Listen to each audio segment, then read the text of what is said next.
Ja, liebe Zuschauer, wie Sie sehen, hat sich der Herr Bürgermeister Flatscher Verstärkung mitgebracht. Ich darf also ganz herzlich begrüßen den Herrn Schramm und ich sehe auf Ihrem Anstecker Freunde des historischen Lokschuppen 1905 Freilassing e.V.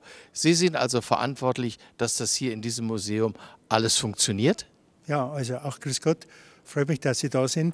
Die Mitglieder des Vereins, die betreiben also dieses Museum von der Kasse bis über die Führung und über die Aufsicht und natürlich auch das Renovieren von Lokomotiven.